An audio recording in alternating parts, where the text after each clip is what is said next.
And it's really the fun and the thing that people appreciate about the bourbon barrels and the whole process surrounding it is that, you put the beer into those barrels and it's like a living organism. It's breathing, We know what you're thinking about, buddy. All right. The 2017 was pretty good. All right. Well, we'll try and get you some more. I don't get it. So you want more then? Okay, all right. So,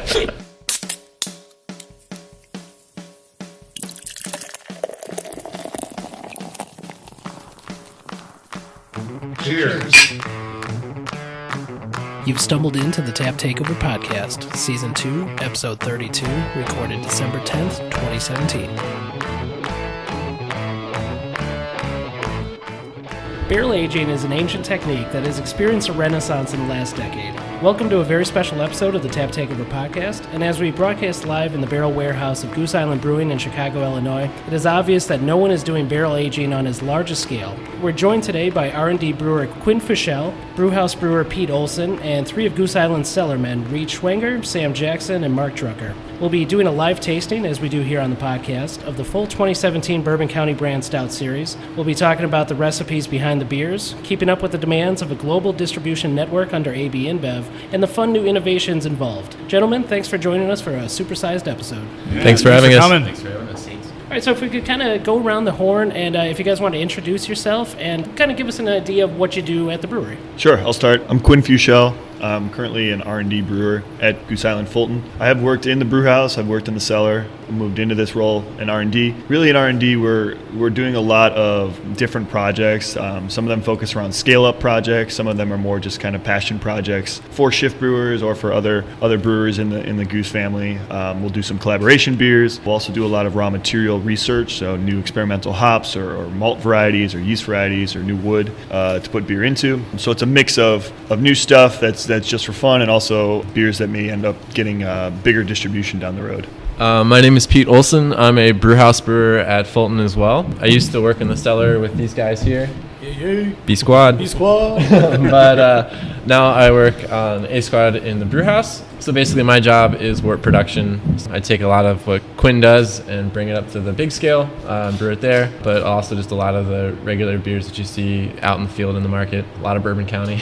I'm Reed Schwenger. I'm in the cellar as well. So we basically deal with everything from when Pete hands off port to us from everything from pitching to releasing it for packaging, processing, and tankering, especially tankering over here for the Bourbon County. I'm Sam Jackson, and I'm just going to piggyback on what Reed said. Basically, we just do everything in the cellar. We take care of everything that, process of making the beer. I'm Marc Drucker. I've worked in the cellars for over 4 years now, or almost 4 years, and worked closely with these two next to me. And yeah, we're probably going to touch a little bit on fermentation, which is a huge aspect of what we do day in and day out. BCS is a beast to ferment. And Reed, you used to work here at the barrel warehouse, yeah. right? Prior to when I getting first the started, after I finished the Seal Master Brewers program, I was actually hired as an intern before I even came back from Munich. I started here for about, I think, anywhere between 5 and 7 months, and I was here barrel monkey and just helping run the operations and doing stuff over here. Eye-opening for sure. It was just a great experience, and we always try to come back as often as we can to this facility because it's pretty inspirational to be here. When you walk in the doors, it's you guys, I'm sure, got those smells when you came in, whether it was the bourbon or also our sour program that we do. So Reed's got kind of a unique perspective amongst this group because we used to do all of our barrel work at the Fulton facility. So we'd be trucking in barrels in there, just kind of like tucking it into the cellar. And so Reed started working over here when the barrel warehouse got up and going, and then he moved over to Fulton. So he kind of sees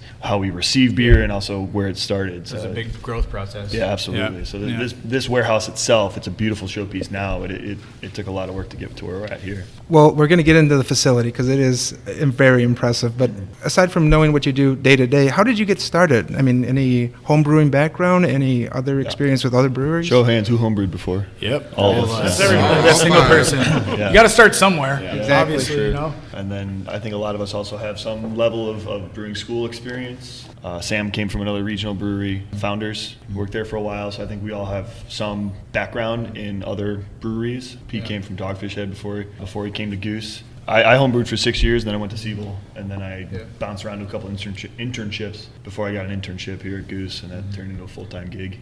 I'll say I started doing the grind, kegging, bottling, working at a smaller brewery in Vermont Actually, there were 40,000 barrels a year at the time, which is big for that state, of course. But yeah, just working my way up, day in, day out, 5 a.m. to 5 p.m. or whenever it was ended, whenever it was done. Sam, when did you start brewing? Probably started brewing about like 4 or 5 years ago, and I got into the brewing industry by just stacking cases and kegging.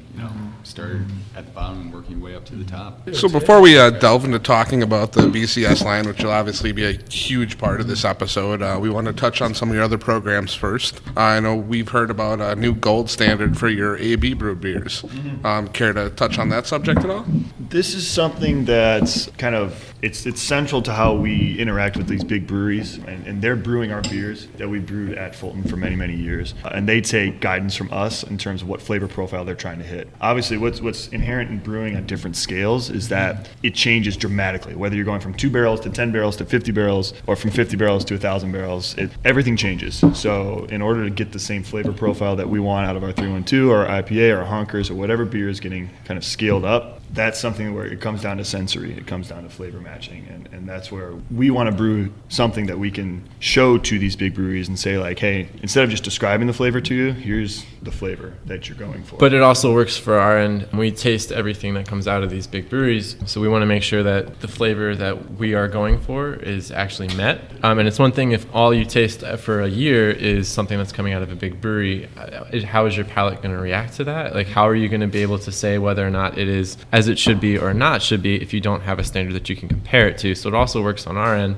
to sort of recalibrate ourselves to how our beer should be, so that we can make sure that when it is being cross-brewed at another facility, that we can guarantee that it deserves the Goose Island name. Can you speak on your sour program and just the difficulties of expanding that? I can't say how all of these have started, but some of them at least kind of start, at least on Quinn's end of things. Tim, our other R&D brewer, working with the head of R&D, a guy named Mike Siegel, kind of brainstorm an idea for what they want, or even like a new barrel or something that we will get in, and they'll kind of conduct it on the small scale that you talk about that. But then usually it comes up to the brew house, and I'll just see like a random like, oh, this looks fun. Like it'll say like, when we brew it doesn't always have the same name as when it's finalized.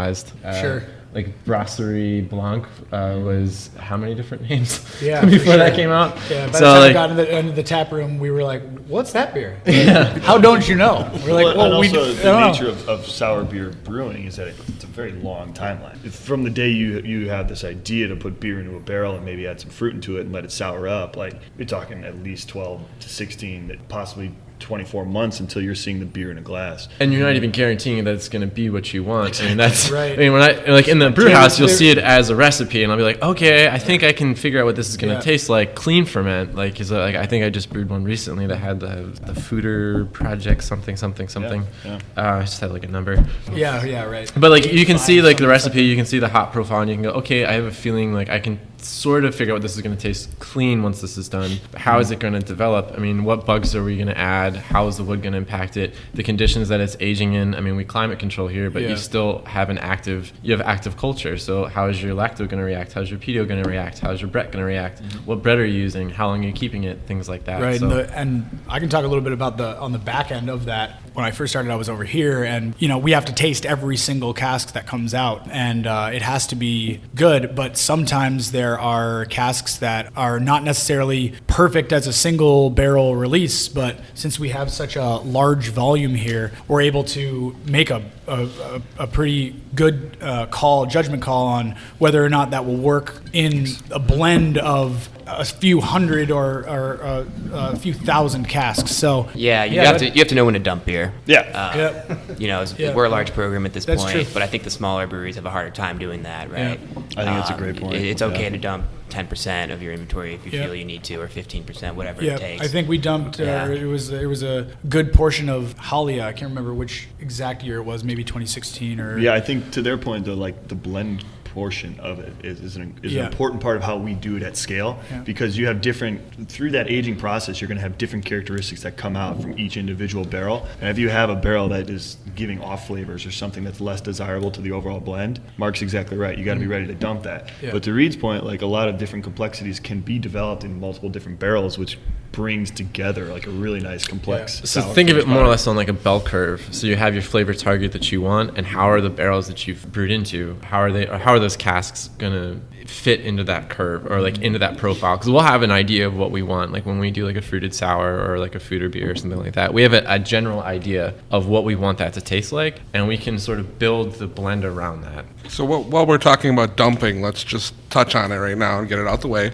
What happened to the Barley Wine Reserve this year? So Barleywine Reserve was a beer that we had wanted to do for a long time, using like a longer aging process in kind of third use barrels. Something it's an incredibly ambitious type of project. So as we were tasting the beer, we wanted to get it out of barrels when it was ready to go. And then we put it into package. As it was sitting in package, it changed into something that was really outside of that flavor profile that we had targeted from the start of that whole project. And really is almost a testament to our micro team and to our barrel team here and to our lab and our quality and our QA team at Fulton Street. There was a huge revamp of that program after the whole 2015 debacle, and we put in all sorts of new stopgaps and new media and new types of analysis and just another layer of scrutiny to all these beers. And to their credit, that whole overhaul worked exactly how it should have, and we caught a beer that turned out of flavor profile before it was ever released to the market. So it's something that we count as a win on our side, and it's the kind of thing that Goose Island has the ability to do from a technical standpoint in order to catch beer before it goes out to the market, so that we can continue to put out the products that we want to showcase to the market. It's a sad day when we had to make that decision, but as you guys see, we have 6 beautiful variants in front of us now that I think express exactly what the barrel aging program is all about, especially from the bourbon side. Would you like? What are we doing next, guys? Well, let's apply some of that scrutiny to this Bourbon County coffee. It's one of my own personal favorites from the line. Every year, I always look forward to the coffee. Sure. You guys switched up the coffee that you use this year and went back to the very original coffee variation. Is that something that you guys do every year? Do you guys always switch up the coffee? We do switch it up every year. We have a different blend, different roast. It all comes through Intelligentsia, and usually it'll be like they call it single origin. I'm not nearly as familiar with how like coffee is sourced and picked, but in the last couple of years, we've had our brewmaster and our head of our R&D brewer, our head of R&D, go out to like Costa Rica and like pick a bean, which is a really cool story, but I have no idea how that actually expresses itself in the beer. But what we know is that some of those flavors have changed over the last couple of years. So you get some more fruity characters, you get some more acidic coffees. But this is just a result of that same process where we're going through different single origin beans and cold brews, and I think the idea was like, well, let's throw Black Cat in there just because it's a classic bean and like it's still their wheelhouse espresso bean. And we did that as a cold brew and then mix it with BCS, and that was the decision. So Quick shout out to Dan Floyd, one of our brewers as well. I was going to say that. You beat me to the punch there. Thanks, He's Dan. he's been a coffee roaster for several years. he was the head- and one he of the was head at coffee Intelligentsia roasters. for 8 of those years, I believe. So Dan Floyd was one of the people working with our head brewer, brewmaster, Great guy. every year for selecting. So Yeah. he's brought some wisdom, and I just believe everything he says about coffee. Yeah, it's cold brewed, and what would that be? I think it's 12 to 18 hours. What is the steeping time? yeah. We use anywhere deaerated from water. there. I think it's Yeah. I think it's 14 or 15 hours that it's steeped. It's basically we fill it. It's a whole week of cold brewing, so we'll fill it in the afternoon and filter it out the next day. It's always a fun process. Oh, it's fun. Oh, it's fun. So what goes into the decision to use a cold brew versus a hot infusion on your coffee edition? Dan is here. All sorts of nerdy about I it. think it's the process of cold brewing extracts less tannins, and it kind of just smooths. Doing a cold brew smooths out like a lot of those kind of phenolic flavors. And from a brewer perspective, it's also nice to have a just a brewer. fermenter filled with cold brew that you can. Yeah, absolutely. You can always tell when it's That's cold good to brew know. week because everyone's Yeah. walking around with a head. Smiling for no reason. Everyone's all And so let's talk about the kind of flavor profiles that we're getting from this Bourbon County coffee, and let's talk to also how long this was actually in the barrel, because you guys do a little less time in the barrel for the adjunct heavy stouts than you would for the regular. Not really. No. Okay. It's, No, it not much? really for all the adjuncts, and we've started to streamline this more and more in years past because we found a system that worked where we will take Bourbon County original out of casks and basically just partition off a certain fermenter or two for all of the adjunct for the variants. And so what that does, it provides that very consistent base for all the variants to start from. And then what we'll do is we'll use different infusion techniques. So for coffee, the infusion technique is cold brewing our own coffee, filtering it out, and then just pumping it into that fermenter of base Bourbon County. And off of that, we also have an advantage as we are a larger brewery. We have a few different size fermenters that we can play with. So we have everything from like 50 barrel on to like 200-300 barrel. We also have a few little basically yeast brinks that we can use. Right. Master brinks. Yeah, what are they, 15 barrel, 20 barrel? The master brinks are 20 barrel. 20 barrel. So we can do like things like cold brew, and we can recirculate tanks on themselves or blend tanks and things like that. So we can have like a portion, and then we can blend it in and dial it until we get to the point. It's easier to slowly do it than do it all at once, because once it's in there, you can't really take it out. Right. So tell us about the flavors that we're getting out of this. It's a little more acidic than I remember from last year. Actually, Drucker is advanced Cicerone. Everybody, round of applause to Drucker. Congratulations. Yeah, buddy. They get a little more. Oh yeah, go for it. I know you were asking me, and I already drank mine, man. You know, it's interesting because I still get a lot of the sweet BCS undertones that comes through with the coffee. I think it plays well. Some of that like marshmallow character. I think the OG, like original BCS this year came out really, really well. Yeah. And I think the coffee doesn't interfere with it. I think it just kind of adds a little extra note on top, which is really important. You know, there's no clashing for me. To me, I think going back to the Black Cat, like it sounds very kind of foofy, but it's the original. It's the classic coffee stout that we did. It's roasty. I love the bold character of the espresso bean that imparts itself in the cold brew. And I think that's when I drink a coffee stout, I want that roasty, like dark, kind of almost black character that you get from a good black cup of coffee. I like the name too. Black Cat espresso. You gotta love it, man. Oh, yeah, absolutely. It's pretty badass. It works. It You works. really it works do. really well. You really do get a lot of the terroir of intelligentsia in the Black Cat. Terroir. We'll get back onto the terroir. I love that word. We got a Fulton and Wood coming up this year. It really does. I mean, you can really get a sense that this is Black Cat from intelligentsia. Right. I mean, the coffee has that specific flavor profile. Sure. Yeah. Okay, so before we delve into, you want to pop another Bourbon County from this Absolutely. year? You know, we got 5 to select from original. Let's talk the original. You want to talk to that? Yeah, that's do what I was original, thinking. Yeah. Let's crack her open. So we can actually bring a listener question to go along with the original. Yes. Aaron Redmond from right here in Chicago, he wants to know, has the BCS recipe fundamentally changed since 2014? You guys scaled up production with the new barrel warehouse.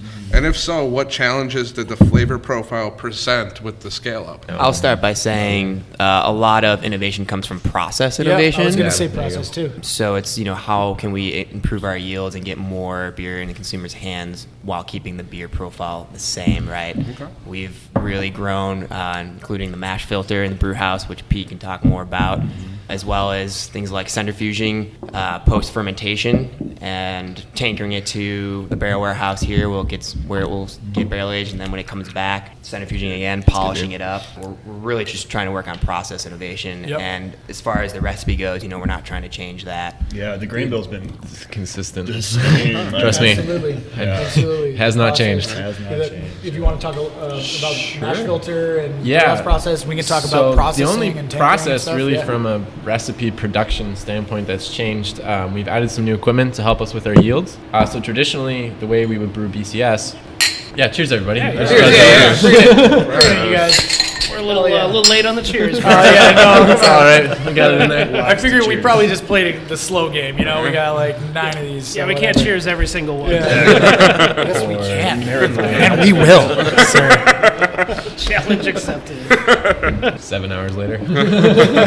But yeah, no, from like a production perspective, so the way Bourbon County was traditionally brewed, we have a 50 barrel brew house, and we would ladder ton brew that. So what we would do, because we need to hit a pretty ridiculously high gravity on that beer, is we would just take the first runnings, or your first wort, if you will, from laddering, and then we would discard the rest, and then we would brew again, and we would hold that in a wort receiver, brew again, take that first runnings, and then The 2 first runnings combined would then start the boil process, and then we would boil that for 2, 3, 4 hours so we could hit that insanely high gravity and give it that mouthfeel that we want. From a production standpoint, that is really inefficient, but it makes good beer. So what we have now, we're really fortunate, we're one of the few that do, is we have a Mira mash filter. So what we can do is we can get better extraction out of our grain, because essentially we'll use a hammer mill to literally obliterate, pulverize, almost flour the grain. So we can get everything out of that. So we don't have to worry about doing that first and second runnings again. And what we can do is we can get more of that sweet, sweet juice on the first go around. And we can actually get all of the extract from one brew. And then we can start about a 2-hour boil for that. We can get the same extraction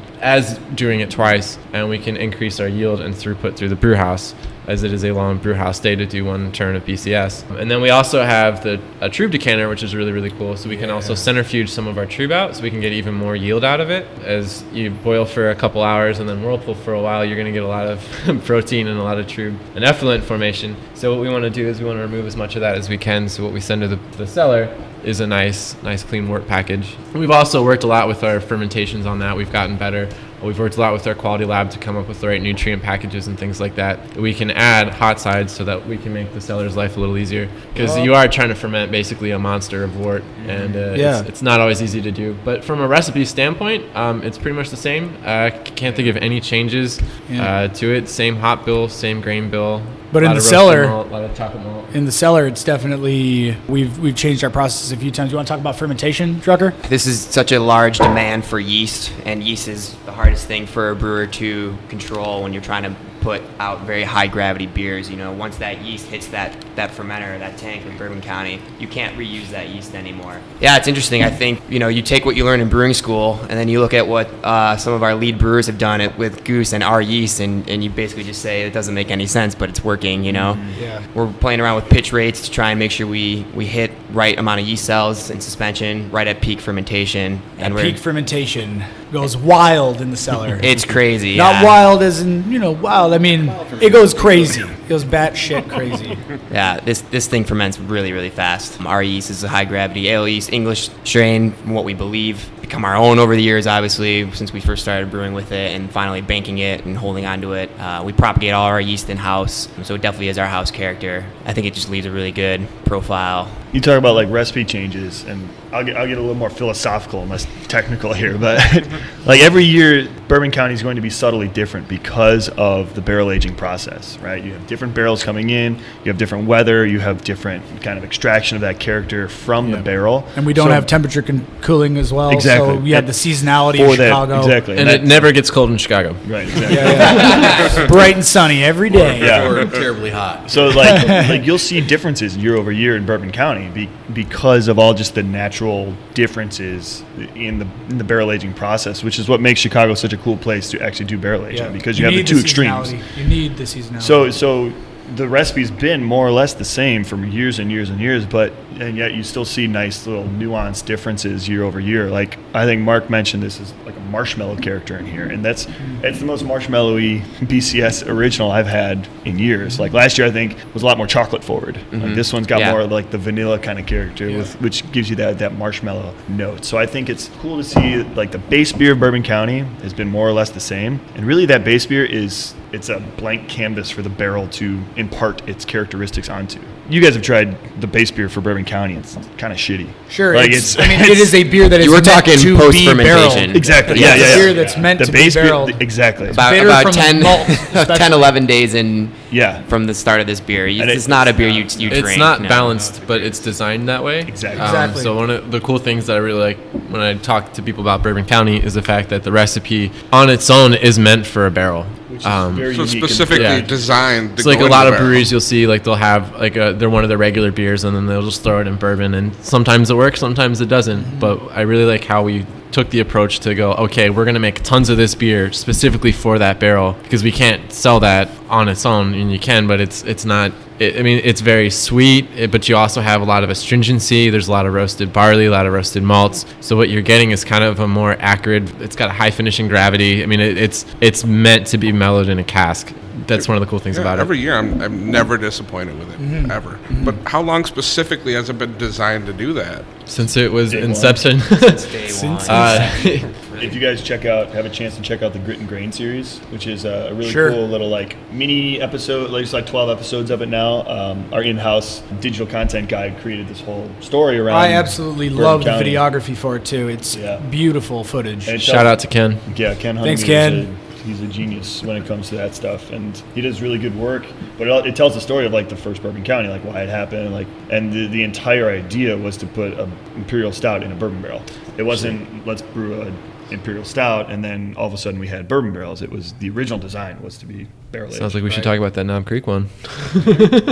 We'll get there. Yeah. Actually, that's absolutely. That's the original. See, I think everything that you guys said is absolutely accurate, and it's really the fun and the thing that people appreciate about the bourbon barrels and the whole process surrounding it is that you put the beer into those barrels and it's like a living organism. Organism. It's breathing. We know what you're thinking about, buddy. All right. The 2017 was pretty good. All right. I think we saw that that Madame Rose organism out of the barrel. Well, we'll try and get you some more. But it's a I don't get it. So you want more then? Okay, all right. so it acts as like a breathing organism, right? The barrel's expanding, Absolutely. it's contracting. Absolutely. There's air going in, there's air going out. So every time it's going to be a little different. The way that we started today, before we started recording, you guys poured us a 2015 BCS, which you have on tap, and it's really interesting to kind of pick between the two. There's subtle differences. I think you're right. 2016 was a lot more chocolate forward, and I am getting some of that marshmallow note on this one. It's pretty fascinating, you know, and it's part of the fun of the process. We've talked with other brewers who do barrel aging, like Anello over at Central Waters. It is pretty cool how the process started too. They said when they did it, they knew other places were doing it, but it wasn't like a thing that everybody was doing. Now it's a thing that everybody is doing, but Goose Island was way on the forefront of that, along with some of those other founders as well. Can you guys speak to that? How important is the barrel aging program to what Goose does? What you guys do specifically? Very, but it's not all we do. I always want to make sure that we always give a shout out to some of the beers that have kind of helped put us on the map. Things like Goose IPA and Honkers Ale. Absolutely. And those are we love those brands. We don't just produce those brands for the yeast so that we can make Bourbon County. We definitely love those brands. You want a beer that you can have after work, and Bourbon County, while it's awesome, having 6 Bourbon Counties is not always ideal. You might also. What about 9 Bourbon Counties? Because that's what we're going to do today. But you might also notice that just a hair thinner than it is the previous years, and that's due to our centrifugation process that we've changed. We've actually started to, instead of just straight centrifuging the beer and then putting it into the tanker, which Sam will talk about a little bit, what we do is essentially we recirculate the yeast from tank bottom, and we increase yield by putting it back into the tank before we put it into a bright and then into a tanker. But we increase yield this way, and we're able to actually get a little bit different of a flavor on the back end, especially that, like we talked about earlier, there's not like the last few casks of the run being a little sludgy from the yeast that we aren't able to catch, but we're able to, when we do go to extract them, we're able to get basically straight beer all the way down, which is really nice. So Sam, I'd be interested in your perspective coming from founders. Like, how do you see just generally, like, how do like the barrel aging focus there versus here at Goose? Like, So the barrel aging focus, basically, I mean, we're going to try to get as many barrels, on both sides breweries. Everybody wants to put not whatever kind of beer, but they want to put beer in barrels to figure out, what's the next big thing, what can we make, what delicious beer we can make. Between, Founders is known for doing KBS, Backwoods, they just came out with CBS. Yeah. They have a great barrel aging program over there, and they're trying to get as many barrels as possible because they definitely think that that's like a huge aspect of the brewing industry. And it's not exactly the same, but it's like, we definitely do the same thing here at Goose Island, trying to, discover, R&D. We're trying to figure out what would taste good in a barrel, or like what type of beer we want to put in a barrel. But it is all over the board. Everybody's got a different point of view of what kind of beer they want to make, and that's kind of their goals at the end. So I think this is a perfect time to take a little break. We're going to come on back with the rest of the Bourbon County series. Some more words of wisdom from these guys at Goose who have been doing some amazing things lately, guys. Some amazing things. So, all right, we'll be right back. That's right.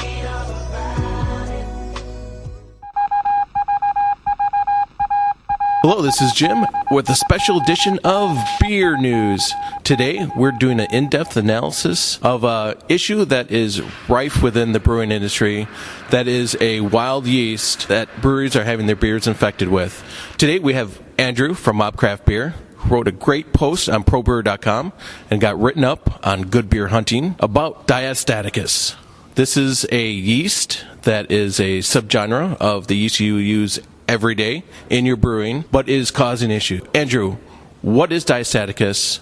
Why is it an issue? And what did you guys do to remediate the issues? First of all, Diastaticus is considered a wild yeast. So its Latin name is Saccharomyces cerevisiae VAR variant Diastaticus. Basically, what that means in real terms is that a wild yeast that has genes to be able to produce and excrete a specific enzyme known as glucoamylase. Glucoamylase, you will know from the brewing process, where glucoamylase is one of those enzymes that breaks down the complex starches in barley into simpler sugars that most traditional yeast can ferment. Well, Diastaticus, what this organism is able to do is, if there are any residual quote-unquote unfermentable sugars in beer, this yeast is able to excrete an enzyme that's able to break those sugars down and make those simple sugars available for any viable yeast that's left in solution. And what happens is, not unlike bottle conditioning, you can have these yeasts eating these simple sugars and they're going to be pooping out alcohol and CO2. And before you know it, you can have bottle bombs out on the market. You were having issues with the beers that you had out on the market, but you didn't understand what was going on. You spent a lot of time trying to figure that out. What was that process like? I have a little bit of a food science background, so I guess I'll try and compare it to that as best as I can. What we went through was basically it was called RCA, root cause analysis. We knew we were having a problem, and so we went through literally every aspect of our process to try and figure out, okay, first we had to figure out what was going on. That took me the longest. At first we had thought that our yeast was just for some reason reactivating in the can, and we were like, well, this is really weird and strange, and I'd never encountered this organism before. And then my first indication that it was Diastaticus was actually, I was over at Proximity Malt, and Abby Kaner, or their lab head, she said, hey, this problem sounds like something that I heard at CBC this year, and she was referring to Lauren Torres' talk from Bell's about their Diastaticus issues. And so once that happened, I got immediately in contact with Lauren. She was able to pretty much say, yeah, it sounds like you guys are having the same issue. Once that happened, then we knew, okay, now we know what we're looking for. So we went through the process of trying to figure out, okay, well, where could it have gotten in? What could have happened? Was there a cross-contamination issue? So we went back through all of and this is where record keeping, especially in any aspect of the food industry, but especially in something like beer, where it's like you keep very detailed logs of every vessel that's been cleaned, everything that touched that, what went into it, what came out of it, how much, what time. That was all very critical in helping me, build that Pro Brewer forum post. But the long story short is, when we finally got confirmation is when we decided to get the beers analyzed using genomic analysis, using a technique known as PCR, polymerase chain reaction. And basically, we were able to verify the identity of, or the presence of Diastaticus in our beer using that method. Through your analysis and discussions with other brewers, it's become clear that the infection came from a supplier, and there are at least now a lawsuit going on in regards to this. Without specific, what changes do you hope to see come out of the supply chain? The first thing I'm going to say is the conclusion that we reached is that it was very likely supplier contamination. However, when you get to things like this, and especially when you get to things like lawsuits, you have to be able to basically prove beyond a shadow of a doubt. Now, I know for a fact that Left Hand wasn't testing their incoming yeast slurries in-house, because if they were, they never would have used that yeast in the first place, and they never would have had that issue. It was the same with us. We weren't testing our yeast in-house, and unless you actually test your incoming slurries, there's no way to know for sure what's going on. Now, it's really interesting because of my food science background. A lot of people have risen to the defense of Left Hand and saying that, hey, you should be able to place faith in the supply chain. However, if you look at other aspects of the food industry, that's just not the case. A great example is the dairy industry. When you have a dairy that's producing milk, they're not relying on where that milk came from. They're not relying on the farmer to say, hey, yeah, this milk is free of antibiotics. This milk is relatively free of lactic acid bacteria. They do all that testing in-house. When I worked at the ethanol plant, it was the same case. Every lot of corn we came in, we tested for vomitoxin, we tested for aflatoxin. So those are the two big toxins when you're dealing with grains. And so, in pretty much every other large industry, most of the facilities do all of their own internal testing 100%. Now, the reason why I don't think is prevalent in the brewing industry is because we're classified as non-hazardous, which means that it's really difficult for us to actually make someone sick or kill somebody through the act of making beer. And I think that's one reason why is the worst that you do is you ruin your reputation. But I truly believe that if what we did could actually harm people, a lot of us would take it more seriously from a quality control and quality assurance standpoint. And a lot of brewers are like, well, I don't have the money or the resources for these things. And, a lot of us don't. I don't have the money for a PCR machine, but I do believe that, and what I hope for by having this happening, as unfortunate as it is, that it does put a greater focus on quality, and it does say, hey, just because you're doing the bare minimum doesn't mean that, that's always going to be okay. You should always be looking at everything, and, the only way you can know what's going on is if you're testing, measuring, and observing. And if you're not doing that for any of your incoming ingredients, how can you assure the quality of the outgoing product? Thank you, Andrew. And this has been Jim with a special edition of Beer News.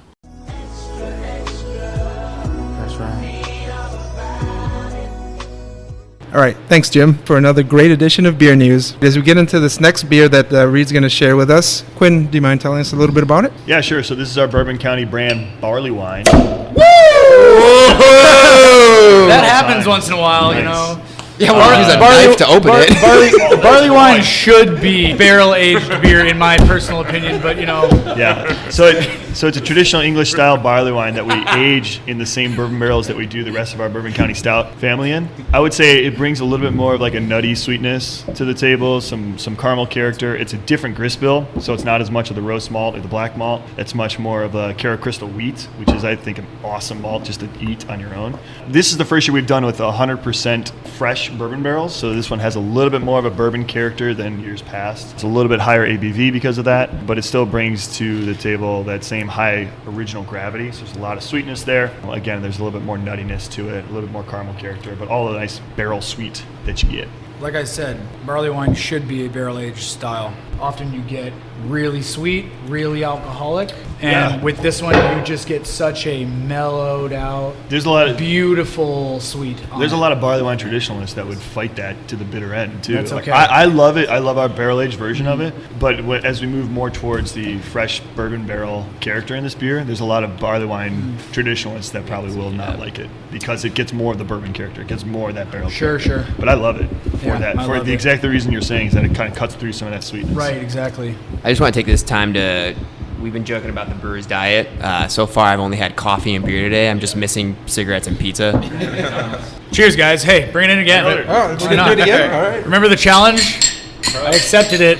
Challenge accepted. Yeah, so this is a barley wine, right? I mean, the malt sweetness comes really through across the palate, but the bourbon, and you guys use second use bourbon barrels, and why that versus first use? So when I say second use, first use is actually the spirit. So second use is a fresh bourbon barrel. So in the past we've used third use, which is it had a cycle of Bourbon County in it. So when I say second use, that really is fresh bourbon barrels. So this will actually have more bourbon character than you've probably seen in years past. We've been slowly trending towards that. We're in years, I think last year we did 70-30 fresh to third use. And it's really, it goes back to that consistency that we were talking about when we were walking through the barrel warehouse. We know what barrels are coming in. We know the quality that are coming in. So we want to have that consistency throughout the Bourbon County family. It's something that I think Reed mentioned. It kind of cuts through some of that sweetness, and it adds a little bit of oakiness to it, a little bit more of that bourbon character. I think it complements the overall caramel character of the beer beautifully. We've been called barrel heads by our brewmaster Jared, and I think that's true. The caramel notes are really coming through. That kind of stone fruits, the malt sweetness. This is a really good barley wine. Yeah. If we're sitting down with the barrel heads, I think we picked the right group today for the interview. So let's talk about the brewery in general, kind of more in philosophical terms. One thing that we always like to ask our interviewees every time is if you could kind of take over the taps at the Tap Takeover podcast and use those taps to kind of tell the story of the brewery, right? To tell Goose Island stories. Which of Goose's many beers that you guys brew would you kind of use to take over those taps? How many taps do we have? Let's see. We got 5 of you guys. Let's say 5 taps and then 2 kind of special edition beers at the end. How about that? All right, start down the line with Quinn. We each choose one beer. All right, I'm question. definitely by far like the biggest Old Man Grumpy fan. Okay. Absolutely love it. Dry hopping it is kind of a hassle, but it's Talk about Old Man well Grumpy. worth What is the beer? Describe the flavor. Old Man Grumpy is a well-hopped pale ale. One of my other favorite like IPAs would be Anti-Hero. Love that beer, love the brand, but Old Man Grumpy is a little bit more like sessionable. For example, it has Hallertau Heel Melon and what's the other hop? Mosaic. And Mosaic, yeah, and Mosaic. It's and tasty. It is just one of the, I mean, I could literally drink it every single day. It's pretty awesome. I would definitely keep it on draft OMG is on tap. forever. What's next? Fudge. This is always the hardest question to ask a brewer. He's gonna say, What's your he's gonna say favorite Dogfish beer? Head. It's like, okay, well, what are we talking about here? You know? Pick your favorite child. Come on, it's You not know, that hard. Yeah, oh yeah, Top pick your of your favorite, head. pick your favorite child. The Yeah, fact of the matter is we all have a favorite child. Let's not lie. yeah, right. Oh my God. You only have one child, I'm sure. So my choice would be Madame Rose. Madame Rose. So I'm still like, I started paying like 5-6 months ago, and seriously, like I've been really interested with our sour program in general because I haven't been more hands-on with it, but it's like the more and more sour beers I get to try, Madame Rose is top notch. My favorite one that we put out. Yeah, I love What's Madame Madame Rose. Rose? The well, I Like was flavor, gonna say, like what do you get out of it? Flavor Rose, or basically it's just kind of like the right amount of like acidic that it's just like sweet. My mouth, like I can just smell it, and my mouth just starts watering the moment I'm about to like just drink it or whatnot. Yeah. Would I be crazy to say that it's the American version of Rodenbach?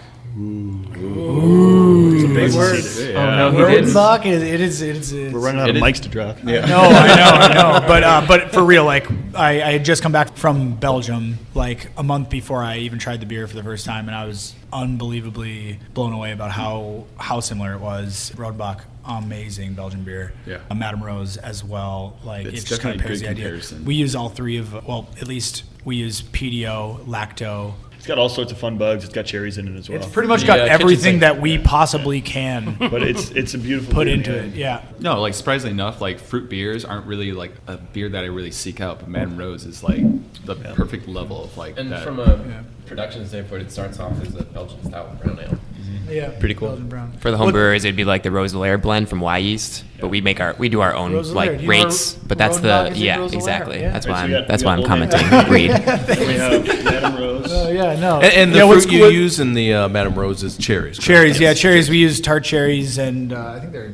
I think there are 2 different Yeah, types of cherries, Michigan. but something that I really want to comment on about our sour program is all the fruit that we add is added to the cask. We add 50 pounds of fruit to each and every single cask, which is different from many other breweries who take the barrel-aged beer, add it into either probably a stainless vessel, and then add their fruit afterwards until it's blended properly and they feel that it tastes the way they want it to, which is a great method. But we find that the oak and the fruit, the marriage with that really kind of like evens out a lot of those characteristics. So it's not necessarily just a fruit punch in the face. It's kind of like a mellowed out, really nice addition to what the actual beer is. So It's very old school too. I mean, Yeah, that's for sure. the traditional way to do it. Not to say it's cheating to do it the other way. It's just a different variation on a brew. definitely not cheating to do it the other Yeah. way at all. But we just find that our brands are specific because of that. All right, so that's 2 on the taps. What's, right, 2, what's yeah. the next one? All right. Well, thank you, Sam, because I wanted to. I've been wanting to say that all the time. I'm glad Madame Rose was chosen because I was debating about that one. It's one of my favorites, but I think The Irish Sophie. Stout. Sophie. Yeah. Yeah, Sophie's. I gotta go Really with my good. girl Sophie. That beer is very beautiful, and it was one of the first beers that really got me into Goose Island. But essentially, what Sophie is a Belgian-style saison or farmhouse ale, and it's very effervescent. It's very vanilla forward. It's very spicy. But the thing that I love about Sophie is that we take about 10% of it and then we age it in oak neutral white wine casks. And we also add orange zest that we do by hand. So the cellar guys will attest to that. And then we also inoculate it with Brettanomyces bruxellensis. And then we'll also we'll age that for about 3 months and then we'll reblend with fresh Sophie, and then we'll re-inoculate again with Brett to make sure we get that characteristic in there. And what you end up with is this very wine-forward, almost champagne-like, very effervescent, very, in my opinion, just very beautiful beer. And We peel the oranges by hand. Yeah. So all of you thinking that we just throw in orange zest from some supermarket. So they just sitting there for hours, all right? So this is classic cellar, guys. All right, I'm sitting there for hours. Peeling oranges, everybody, all right? No, it's all good. We're happy to do it. We get to get free oranges out of it too, which is kind of nice. That's We got Mad Rose, we've got Old Man Grumpy, we've got Sophie. Sounds like you were a Drucker. I think I'm gonna go the classic Honkers. I think from a philosophical That's good. I think from a philosophical perspective, that's the first beer we ever brewed at the Clybourne system in 1988. It was the first beer we ever brewed in the system here at Fulton in 1995. Still brewed here. It was the first beer we brewed on a little 2-barrel R&D system, but it's an English style bitter. It's kind of one of the beers that inspired John Hall to really start Goose Island. So there's a great story behind the beer, but it's a wonderful malt forward beer with a little bit of kind of earthy floral hop character that you get from like the English hops that we use. And what I love about it is that it's 4.2%, I think. It's sessionable. I mean, it defines sessionable. And I mean, we have a lot of big beers in our portfolio. And a couple of the beers we've already talked about are 6, 7, 8, 9%. If you're talking about Madame Rose, you can drink Honkers all night. And it's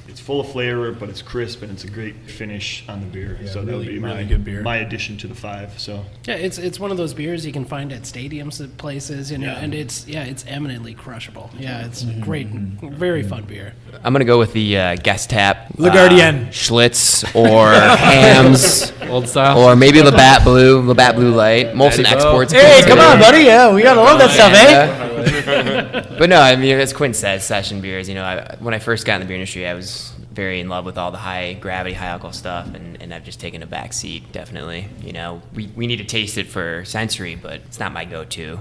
I'm more of the lighter beer styles that we make are lighter alcohol content for sure. When you're in your 20s, chugging beers are the way to go. Is it chuggable? So I'll drink that. Thank you. I was going to say Honkers, actually, as well, yeah. And then Sam actually just said, well, what about V-Formation as kind of a stab? It's been a really hard beer for us to make recently. V-Formation is a collaboration we worked with Buffalo Wild Wings on, so it's actually supposed to be going to all the Buffalo Wild Wings across the nation. We released it about a month ago. Galaxy, Azaka, and Equinaut. It's got a cool Not hop to be mistaken charge. with Yeah. Equinox, okay? Because there's Equinox Brewing, which, no offense to them, did something with, said that you can't have the same name as us. So, okay, sure, it's Equinaut now. So, whatever. It's been a pain to brew. It's Dry kind of a hopping, it testament is to very difficult. what we do for a living. And the first time I had to process that, spending 15 hours figuring it out. Again, cellar guys, they always. It kind of reminds us why we're brewing. We're not complainers. We're not complainers. It's just difficult. Sometimes you have the grind. It's challenging, okay, guys? They We'll stick with challenge. They like to It's a keep it good real. challenge. They like to keep it real, yeah. make sure everyone Brewing is not just showing up, throwing some grain, some hot water, and letting it ferment out, right? I mean, there's a ton of work that goes into brewing some of these beers. It's hand peeling oranges. A lot of people don't realize that, 5? right? What's our lineup? So I think Yeah, so I think So that's 5 all and then 2 5. specials. Now we need to kind of come to a consensus on 2 of these special beers. Now you guys also have an eclectic style? array of special beers, so And I think this could be the tough part. That's the toughest part. I mean, Goose Island, I think our biggest strength is a brewery. Like, you try to pick 5 beers. We have such a wide portfolio of beers. It's a wonderful thing to have because we can get any kind of specialty style. We have this great sour program. We have this bourbon barrel aging program, and it's like as we're trying to come up with new beer styles, it's like what actually fits into our portfolio. Like, what's a gap in our portfolio? We don't have a lot of gaps in our portfolio. It's tough to define a style that we haven't done and we don't do currently. So it's like with our specialty beers, I think we have to put Bourbon County in there. How about a rotating Bourbon County tap handle? Huh? I think Bourbon County's one. So can we get a consensus on the 2 special beers? I think so. I mean, we're going to kind of cheat here with our consensus because I think we're going to do one that's a rotating Bourbon County tap. So basically, we'll start with original. When that kicks, we'll go to coffee. When that kicks, we'll go to barleywine. We'll go through all the variants. I think that would basically be one of our taps. That would be our rotator for sure. And then the other one, I think. I don't know, bold choice.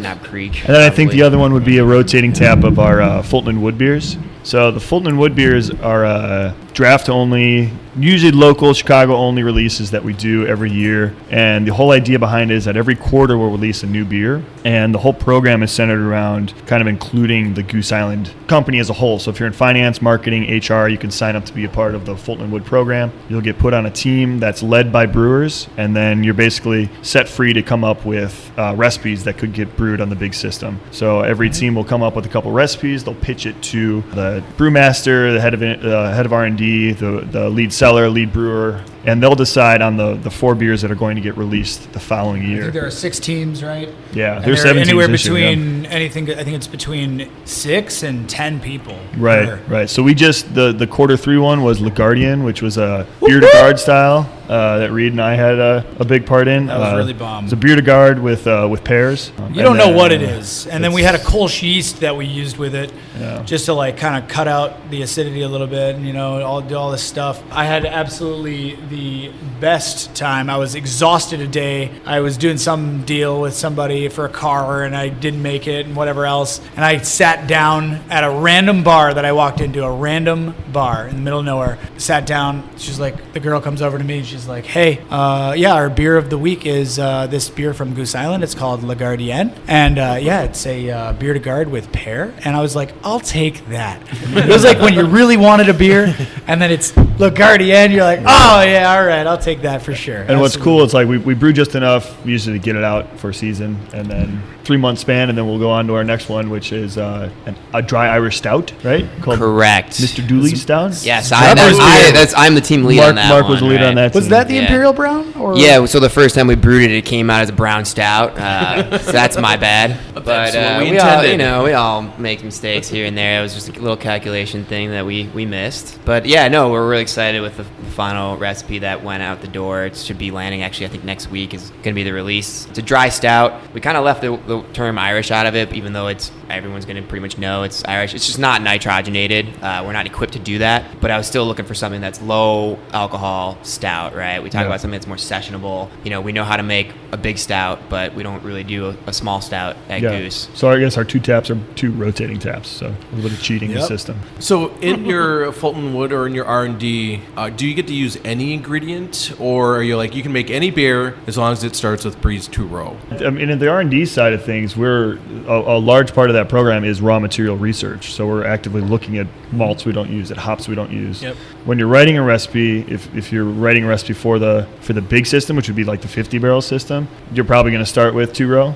But with these Fulton & Wood beers, you more or less do whatever you want. But that's a part of the pitch, right? When you're pitching to the head brewer or the head of the R&D, you want to make sure that your pitch is going to be feasible. So if you need 1,000 pounds of blueberries for every turn, just because you really want to make a blueberry beer, it's a great idea, but you're really going to be able to make that happen in reality. So it's a good kind of brewing exercise to put brewers through to make sure that you're building recipes that make sense, not only from a flavor perspective, but from a process perspective. Yeah. Like, can I talk about our Fulton & Wood for the terroir? Yeah. Oh, for next year? Yeah. Yeah, sure. Yeah. So we, as brewers, came together and said, our team was like, we want to do a terroir. So from Illinois, all ingredients from Illinois, if possible. So you're looking at raw material sourcing of all these different types, flaked corn, flaked rye, flaked wheat, whatever it might be, all coming from Illinois. Okay, that's pretty difficult to find, But we also took a trip down to southern Illinois, Carbondale, chilled out with the guys from SIU. They have a fermentation program there. We basically had